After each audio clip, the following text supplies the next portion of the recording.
Hey everybody, welcome back to Sensei Steve Says, hosted by Shiage Do Martial Arts. Today we're going to be working on handling the sai. So we're going to be working on some sai stuff today. If you don't have sai, the first thing we're going to talk about is, what can I use instead of sai? So, think about what a sai is basically just a long metal shaft with a little T-bar coming off of it with handles, okay? Now, when we do most of our katas, I'm not actually holding on to these side parts. So the primary part that actually matters is this long middle part. With that, the easiest way, if you don't have anything, is just to find a stick. Now, I found this large paintbrush in my house. It would work rather well. Obviously, I probably don't want to use the brush end of it too much. But I can do my closed fist punches. I can do my open hand strikes.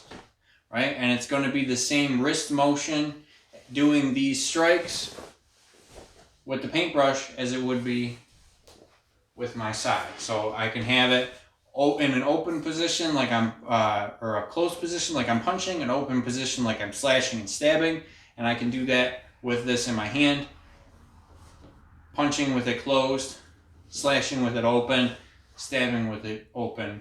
Obviously, I'm not going to want to make contact with this, but we're not doing anything with contact anyway. The one thing that we do sometimes use with those prongs is to open and close it a little bit simpler. Now, with a paintbrush, I can slowly wrap my hand around it. It's not the greatest form, but I can get it done. Another tool that would work well if I don't have sai is to use a tonfa. So I can do my open hand strikes, and then I can use the long part of the tonfa to transition back to being closed, so I can do my punches and my blocks like that. So if I have a tonfa, not a sai, I can train the approximate motions with it because it's got that thing sticking out of it. Other options, I can make one of these out of Legos. May not be the strongest thing in the world. Don't swing it too fast around fragile stuff. Or I can make one out of paper. If I took a sheet of paper and I rolled it up super tight, and then I took another, I could take a small piece of metal or a stick that I found outside and drive it through the side of that so that I've got kind of like a T shape. Whatever you want to do. But basically all you're trying to do, the biggest priority is to approximate a long handle and maybe a T. Because with the T, I can practice smoother opening and closing. So now that you've got your sai, how do you use it? Well, a couple ways. Today we're going to start with just the basics. When I hold my sai, basically what I want is I'm going to have my thumb in the rung, in the tongue of the sai. I'm going to grab the opposite side and I'm going to rest it along my arm. Now when I rest it on my arm, what I want is for it to rest in this notch basically between my forearm muscles. So it's going to sit right in that little notch and I'm actively pulling it along my arm with my wrist. I've got one finger along the side that's going to help me with my accuracy when I'm doing my punches and stuff, because then I just have to point at my target, right? I can do that instinctively. I can touch my nose, I can point over there, I can do it with my eyes closed, right? It's not a big deal. With my finger along the outside of it. So this is how we're gonna hold it. I've got two, but we're gonna focus on one at a time just while we're doing our basics. So nice and slow. The first thing we're gonna do is just our punch, right? So we're gonna start. Punch, punch, punch, with some key eyes. Ich, ni, san. Good. Now, put it in the other hand, give it a shot. Ready? Punch, punch, punch. Now, if you do have sai, make sure you're keeping these fingers tight and that this stays tight against your arm. What you don't want is this punch to come out and then you feel this little slappy motion. Slap, slap. Punch, slap, slap. Punch, slap, slap. You don't want that, right? You want to keep it nice, solid the whole time. Right against your arm. Okay? Let's do it with some ki-eyes. Ready? Ich, us, ni, us, san, us. Good. Alright, now, what does this as a weapon give me? Well, basically it gives me a metal bar that I can use to push and strike with. Okay?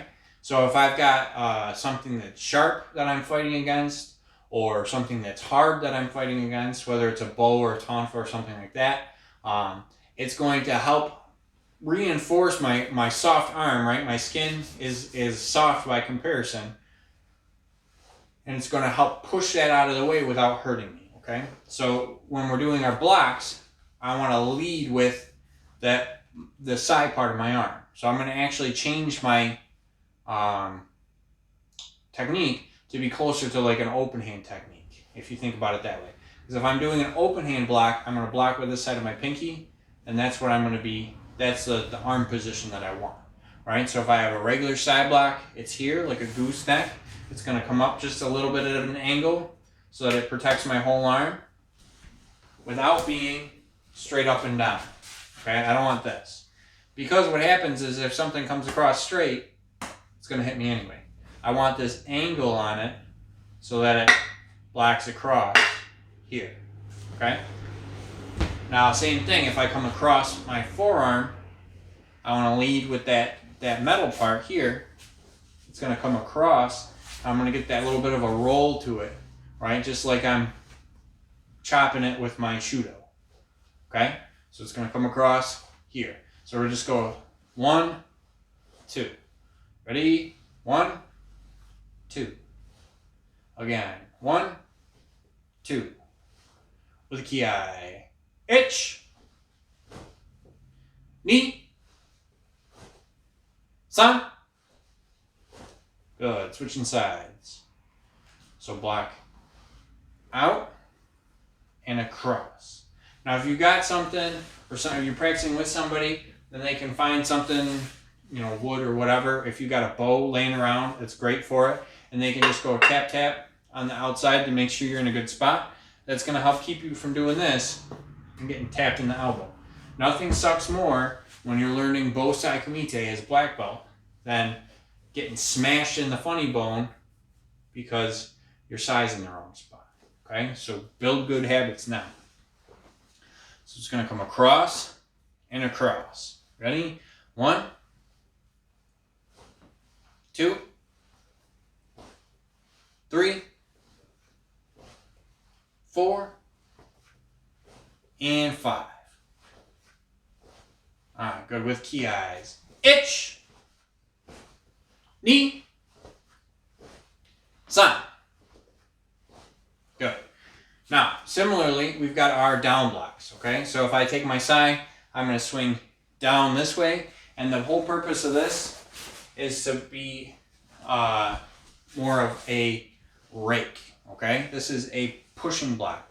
If I'm turning, I'm pushing this way, okay? So it's going to be more of stopping something coming this way. Now we've got another kind of down block, which is more of a hook here. So that if something's stabbing at me, what I want to try to do, I'll do this without my hand. What I'm going to do with the hook block is that it comes around and then it twists here to lock it into place, okay? So instead of being just straight on, it's locking it in here and giving it a chance. Now, you're not going to be able to hold this forever, but what it is going to do is give them a half second of pause, and it gives you a little bit of resistance so you can pull on it even harder when you come in with your counter attack, okay? So you've got our rake that comes across. Think of coming from your shoulder, and your hook that comes from your same side shoulder here. So it's kind of blocking it across and hooking it in, and it's going to end with a little bit of a twist on my wrist. So we got rake and hook.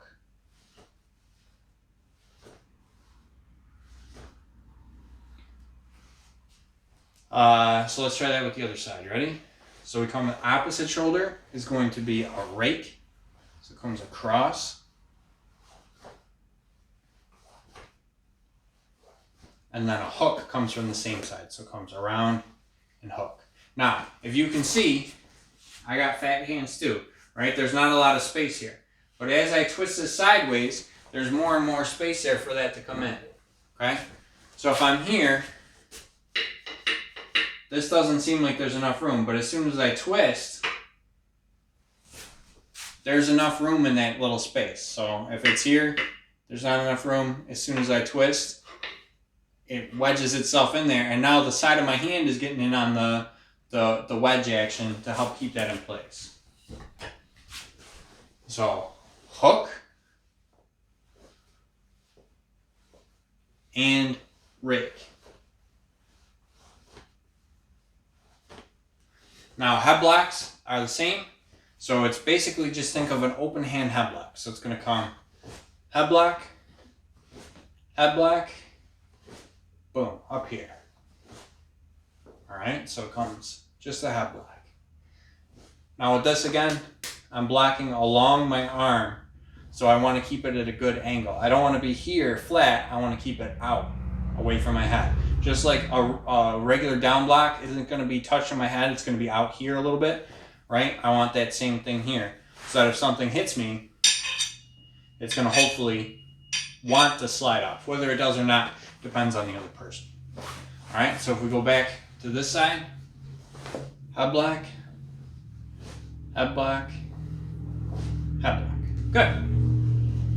So we got 2 down blocks, a rake and a hook, 2 side blocks, an outside and an inside, a head block, and a punch with it closed.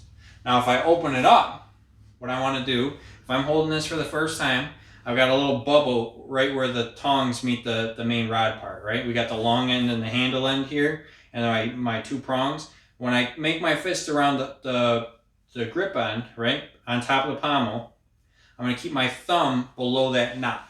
That's very important. The reason I don't want my thumb above that knot is because if I'm blocking a bow or something else, what I don't want is that piece of wood to smash my thumb, because that really hurts, trust me. So I'm going to keep it down here. Don't let it sneak up and be up here. You will break your thumb, and I will tell you I told you so.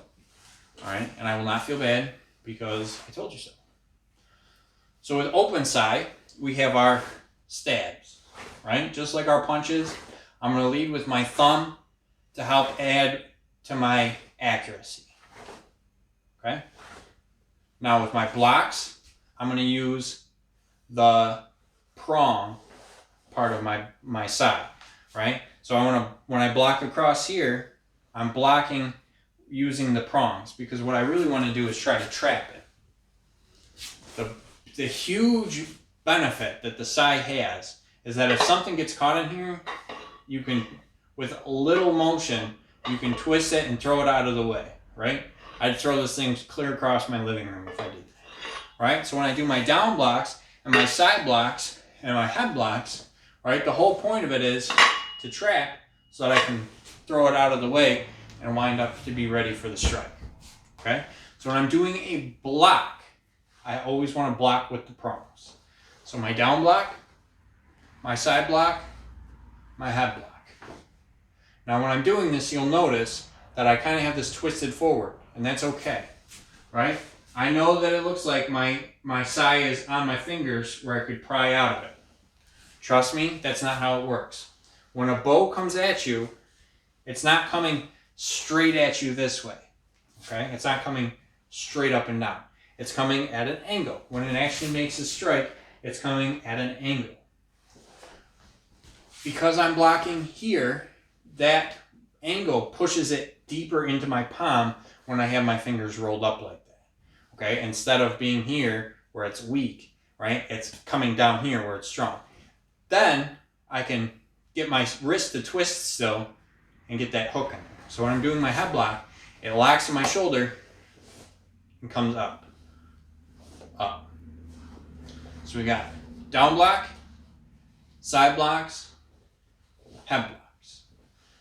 Down blocks, side blocks, head blocks, both hands. Down blocks, side blocks, head blocks. Practice that back and forth.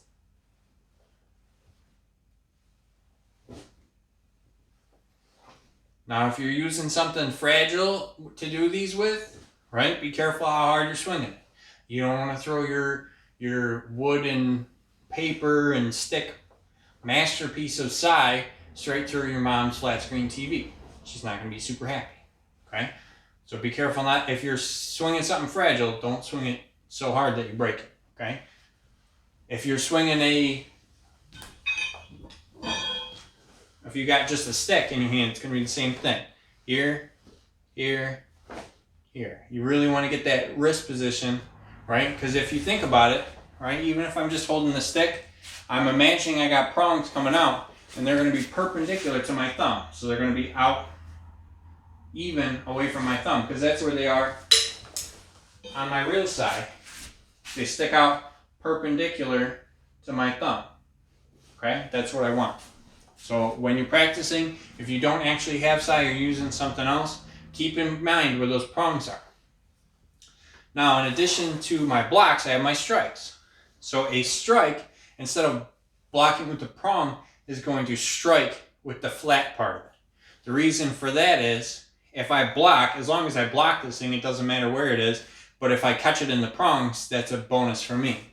For a strike, if I catch it with this prong instead of with the tip, that's going to rob a lot of the power out of it, right? Because there's this is a shorter fulcrum, or a shorter distance from the fulcrum, I'm sorry, right? There's going to be more force generated at this end than right here, okay? So I want all that force. So now I'm going to turn my wrist sideways. So I have my knee strikes, my rib strikes, and my head strikes.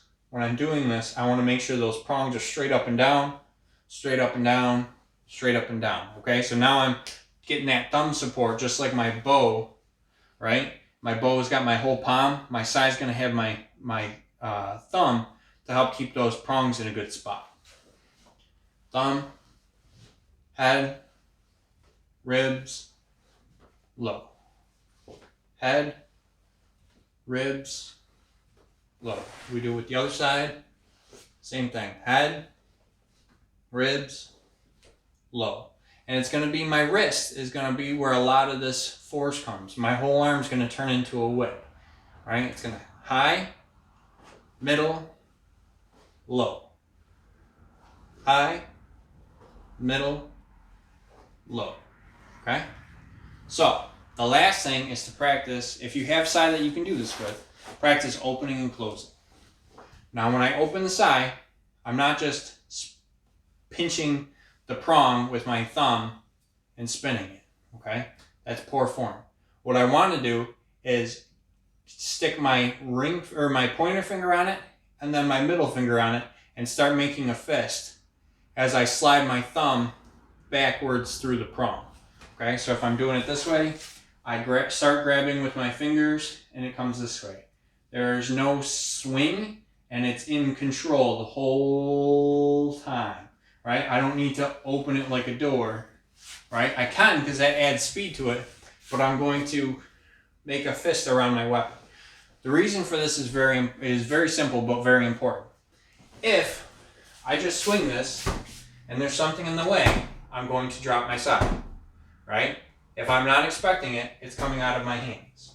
If I make a fist, right, I can strike with power at any point in that exchange, okay? So at any point in that transition, I have my whole hand on it so I can strike with power, okay? That's why it's important. So it's 1 finger, 2 fingers, 3 fingers, push. And my thumb comes back to behind that little bubble, okay? So practice that. Close. Now the same thing, when it comes up open, I'm going to grab with my thumb, my fingers slide to the other side, and they start grabbing this prong as fast as they can. So it comes open, closed, okay? Try it slow before you try it open. I like telling my students, do it 100 times. So it's just open, open, open, and sit here and do this 100 times, okay? That's going to help build that muscle memory, and honestly, what you're going to feel it in most is this part of your thumb right here, right? That's because if you're not used to using these, it takes a lot of thumb strength to get this. I don't care how many video games you play. This is going to build your thumb strength. You're going to feel it right there. Okay? So, what we're going to do is I'm going to take you through Kusanku Sai. Now, in my school, we learn Kusanku Sai as a black belt. Okay? It used to be a long time ago that we learned it as a brown belt, and it was before you get your black belt, but it got switched with another kata. The other kata that we do a lot of is called Chatanyara no Sai. Chatanyara no Sai is an awesome kata. It teaches a lot of cool stuff, but Kusanku Sai shows the basics. And it's a kata a lot of you already know. Okay? So if you're a blue belt and you know Kusanku, or whatever, whenever your school learns it, it's a little bit past halfway typically. Kusanku, you throw Sai in your hand, it's Kusanku Sai. All right, and the last 10 moves, or probably 20 moves, are from a kata called Kian no Sai, which Master Shimabuku created after watching Chodoku Kian, and he worked it out with him to create his own Sai kata, just to kind of have a basics with the weapons, because Isshin Ryu from Chodoku Kian didn't have a ton of weapon stuff. So, what we're going to do is Kusanku Sai. So nice and slow, we'll do it together. Yasume, Kyotsuke, Rei, Kusanku Sai. So we're going to start, we're going to bring our Sai up and cross and our feet out. We're going to cross them up into Naihanchi stance and 2 down blocks. I'm going to step out, first I'm going to guard. I'm going to step left, Zenkutsu. Head block, down block is a guard, right? And I want my Sai to be parallel. Shift my feet, guard. I'm going to chamber on my hip. I'm going to do a head strike. Remember, I want my prongs up and down. Close, head block, then stomp, shift, and punch. So chamber, open, head strike, close, chamber, head block, stomp, and punch. So we did that twice. I'm going to look over my shoulder, draw back cat stance. I'm going to do the doubles like Kusanku, but I do them one at a time with Sai. So I'm going to do a front kick, open this up, side strike. Close it back up, and then open it again. Guard, guard, guard. My pop and punch turns into a stab. I look to the back. I'm going to step left foot forward, seisan, stab at the solar plex, open hand. Step out right foot forward, zenkutsu, stab at the solar plex, right hand. Block up to guard. It's going to be block, strike. And when I do this, I want this one up over my head like a roof on a house. Okay, this one's going to be out straight, and it's a strike, not a block. Okay, so keep that prong straight up and down. Front kick, down on one knee. Open hand side block, or open side block. Stand up, stab, guard, coming into crane, block and strike. Front kick, look, down on one knee. Open hand side block, close, stand up, punch. I'm going to look to the left, draw back cat stance, do my front kick, step out, open my Sai, strike at the knee. Keep my posture straight up and down. Close as I look, draw back cat stance. Again, I'm not doing the double, I just do the front kick. Step out, zenkutsu, strike. I'm going to close, open both, guard, guard. Here I'm looking for a bow, so I'm kind of swinging it across, waiting to hear that sound of whacking a bow. So I come across, and across, I step out, horse, X block, block, strike. Remember, this stays up above my head.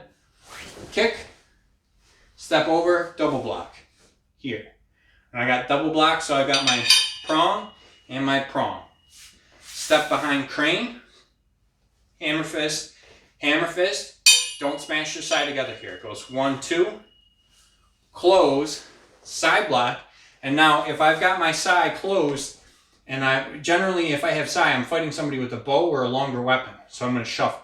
So it's close sai block, shuffle, punch, punch. Okay? That happens a lot in this kata. And it's different than regular Kusanku, is now all my sai block punch punches have a little shuffling. Okay? So one more time, we do this block strike, kick, double block, strike, strike, block, punch, punch. I'm going to come back, cat, reverse cat to a side strike, bring it back here to a guard, jump through my crescents. And now when I do this, I got to make sure I land on my feet first because I'm going to be on my side. And this is a dangerous position if you try to land on your hands. Okay, so make sure you stand on your feet. I'm going to jump and switch. Stand up, side block, again, shuffle, punch, punch. This is where the kata changes a little bit.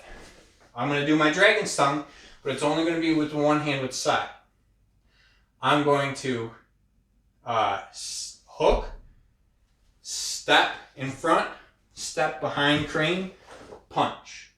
Look over my shoulder, spin all the way around, open, down block. Kick, head strike, close, hook. Or a rake block, sorry. Step off to this corner, double punch. Step out to this corner, double block for my horse stance. I'm going to come across, side strike instead of a hammer fist, side strike, X block, look, look. I'm going to throw him down. I'm going to step around to the back corner. I do my X block, draw back cat stance. Now this one's kind of different, so watch. I'm going to let my sai fall into the tongue here. What happened is somebody's got a bow coming at me that I have blocked here, all right? And they're holding their bow with two hands like a normal person holds their bow. So when I do this block, it's blocked in this prong, so I bring my sai into this prong, I'm going to stomp and stab them in the hand. That causes them to let go of their bow. So I'm going to side block, shuffle, punch, punch. Now this is where the kata changes a little bit. Guard, guard, I'm going to close. Step back right, step forward left, double block. So head block, down block. I'm going to open my right side, slash ribs, close, and hook block. Hold my guard, step forward right, step back left, double block, right? Prong, prong. Open my left side, slash, close, and hook. I'm going to step in biggie punches, which are literally just two punches with the side, like hook punches. And then I'm going to throw my side, okay? Don't really throw your side. Traditionally, farmers would have a couple of these things because they were cheap and chintzy and garbage and they were peasants, so they couldn't afford nice stuff, especially if you're out plowing a whole field with these things, right? So you're going to throw the side through their foot, right? Hold your guard and draw your third side. Notice I didn't actually throw my side. Okay, so let me do that again. I quote unquote throw my side, hold the guard, and then come back to draw a third side. Okay? I'm going to close the front one, step in, stab, close, hook, step in, punch, chamber, strike the hand, chamber, open hand stab, close, hook. One more time. Punch, chamber, open hand strike, chamber, stab, close, hook. With that, I come together. I'm going to break the lapel grab. They don't get the hint, so I break their wrists with the prongs. And that is Kusanku sai. If you know Kusanku sai is a lot of fun, but you have to be careful. There are some definite changes in between the two katas that you can't put Kusanku sai in with Kusanku, so be careful about that. With that, that's what I got for today, okay? So practice with the sai, practice opening, closing, practice your basics, jump in, watch the video again so that you can do through the kata if you want.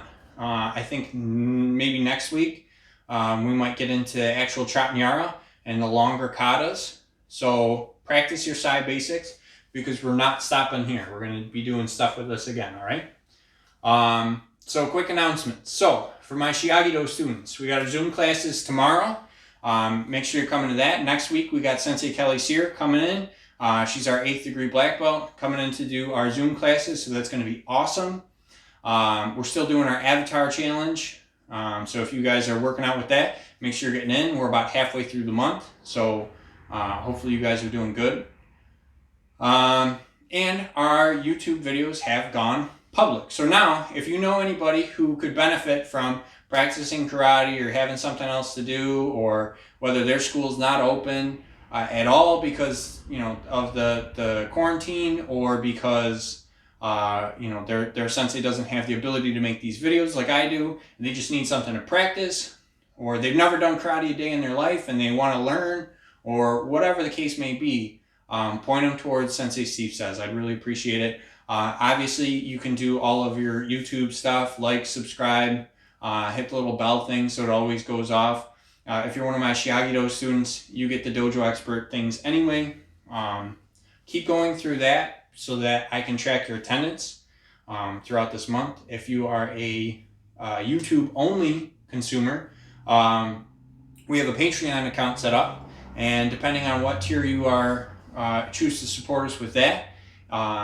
We have a special, you can get into our regular Zoom classes with us, or we have a special Q&A session just for our Patreon members. So if you guys are interested in that, make sure you jump in on the support wagon for that thing.